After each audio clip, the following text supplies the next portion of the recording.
ബ്രസീലിലെ Sao Paulo പട്ടണത്തിൽ Juliana എന്ന പേരുള്ള ഒരു യുവതി താമസിച്ചിരുന്നു. നഗരത്തിലെ ഒരു പ്രമുഖ സൂപ്പർ മാർക്കറ്റിലെ സെയിൽസ് ഗേൾ ആയിരുന്നു അവള്.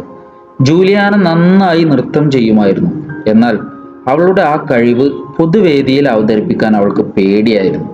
കാരണം തനിക്ക് വേണ്ടത്ര സൗന്ദര്യമില്ല എന്നതായിരുന്നു അവളുടെ ഭയത്തിന്റെ കാരണം. സൂപ്പർ മാർക്കറ്റിൽ വരുന്ന പലരെയും അവൾ പരിചയപ്പെടുമായിരുന്നു. വ്യത്യസ്ത കഴിവുകളും അഭിരുചികളും ഉള്ള പല വ്യക്തികളെയും അവൾ പരിചയപ്പെട്ടു. അവരെല്ലാം തങ്ങളുടെ അഭിരുചികളിൽ അഭിമാനിക്കുന്നത് കാണുമ്പോൾ അവൾക്ക് സങ്കടമായി. അത്യാവശ്യം സൗന്ദര്യമുണ്ടെങ്കിൽ എത്ര നന്നായേനെ, എനിക്കും നല്ല ഡാൻസർ ആയി അറിയപ്പെടാമായിരുന്നല്ലോ എന്നോർത്ത് അവൾ വിഷമിച്ചു. അങ്ങനെ ഇരിക്കെ സാവോ പോളോ പട്ടണത്തിൽ വലിയൊരു എക്സിബിഷൻ തുടങ്ങി. അവിടെ എല്ലാ ദിവസവും വൈകുന്നേരങ്ങളിൽ തങ്ങളുടെ കലാപരമായ കഴിവുകൾ പ്രദർശിപ്പിക്കാൻ ആർക്കും അവസരമുണ്ടായിരുന്നു. അവിടെ തങ്ങളുടെ പ്രകടനങ്ങൾ കാഴ്ചവെച്ച പലരും അതിനെക്കുറിച്ച് അഭിമാനത്തോടെ പറയുന്നത് കേൾക്കുമ്പോൾ ജൂലിയാനക്ക് സങ്കടം വരുമായിരുന്നു. ഒരു ദിവസം തൻ്റെ ഡാൻസും അവിടെ അവതരിപ്പിക്കണമെന്ന് അവൾക്ക് ആഗ്രഹമുണ്ടായിരുന്നെങ്കിലും സൗന്ദര്യമില്ലാത്ത തന്നെ ജനങ്ങൾ സ്വീകരിക്കുമോ എന്ന ഭയം അവളെ പിന്തിരിപ്പിച്ചു കൊണ്ടേയിരുന്നു. അങ്ങനെ ഒരു ഞായറാഴ്ച എക്സിബിഷനിലേക്ക് പോകാൻ ജൂലിയാനയും തീരുമാനിച്ചു. അന്ന് അവിടെ ഡാൻസ് അവതരിപ്പിക്കാനുള്ള ദിവസമായിരുന്നു.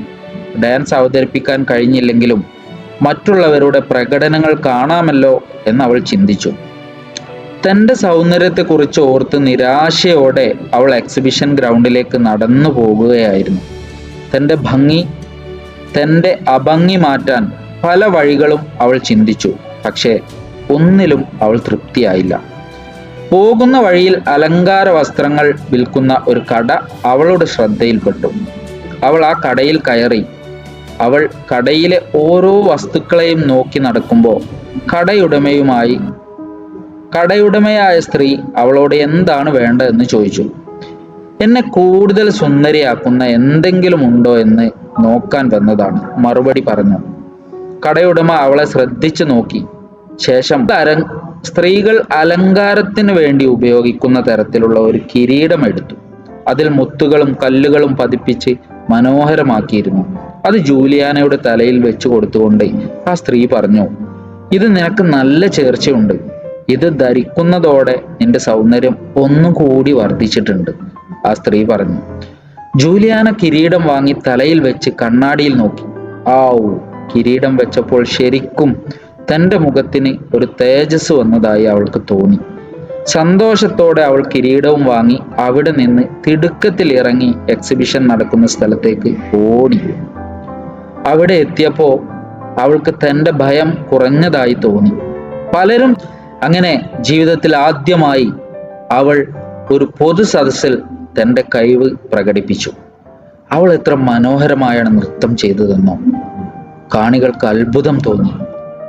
എല്ലാവരും കൈയടിച്ച് പ്രോത്സാഹിപ്പിച്ചു. എല്ലാവർക്കും അവളുടെ ഡാൻസ് ഇഷ്ടപ്പെട്ടു. പലരും അവളെ അഭിനന്ദിച്ചു. അവൾക്ക് ആ സന്തോഷം സഹിക്കാനായില്ല. തൻ്റെ സൗന്ദര്യമാണ് എല്ലാവരെയും ആകർഷിച്ചത് എന്ന് അവൾ വിശ്വസിച്ചു. കിരീടം തൻ്റെ ഭാഗ്യം മാറ്റി എഴുതിയെന്ന് അവൾ ഉറപ്പിച്ചു. തന്നെ സൗന്ദര്യവതിയാക്കിയ കിരീടം തലയിൽ വെച്ച് തൻ്റെ സൗന്ദര്യം ഒന്നുകൂടി കാണാൻ അവൾ ആഗ്രഹിച്ചു. അവൾ ഒരു കണ്ണാടിയിലേക്ക് നോക്കി. ആ നിമിഷം അവൾ ഞെട്ടി. തൻ്റെ പ്രിയപ്പെട്ട കിരീടം അവിടെ ഉണ്ടായിരുന്നില്ല. പരിഭ്രാന്തിയോടെ അവൾ ചുറ്റും നോക്കി. കിരീടം കാണാനില്ല. എല്ലായിടത്തും തിരഞ്ഞു. പലരോടും അന്വേഷിച്ചു. പക്ഷേ കിരീടം കണ്ടുകിട്ടുകയുണ്ടായില്ല. സങ്കടത്തോടെ അവൾ തിരികെ നടന്നു. കിരീടം വാങ്ങിയ കടയിലെത്തി. എനിക്ക് അതുപോലെ ഒരു കിരീടം കൂടി വേണം, അവൾ കടയുടമയോട് പറഞ്ഞു. കടയുടമ ചിരിച്ചുകൊണ്ട് പറഞ്ഞു, കുട്ടി, നിന്റെ കിരീടം ഇവിടെ തന്നെയുണ്ട്. നീ ധൃതിയിൽ ഇറങ്ങിപ്പോയപ്പോൾ അത് താഴെ വീണു പോയിരുന്നു. ഞാൻ നിന്റെ പുറകെ ഒരുപാട് നേരം സഞ്ചരിച്ചു. പക്ഷേ തിക്കിലും തിരക്കിലും പെട്ട് നിന്നെ കണ്ടില്ല. ഏതായാലും ഇപ്പോ കിട്ടിയല്ലോ, നീ സൂക്ഷിച്ചു വെച്ചോളൂ. അപ്പോഴാണ് അവൾക്ക് ആ സത്യം മനസ്സിലായത്. കിരീടമില്ലാതെയാണ് അവൾ അത്രയും മനോഹരമായി നൃത്തം ചെയ്തത്. തൻ്റെ കഴിവാണ് ആളുകളെ ആകർഷിച്ചത്, സൗന്ദര്യമല്ല. ഈ കഥയിലൂടെ അവൾ ഒരുപാട് വലിയ പാഠങ്ങൾ പഠിച്ചു.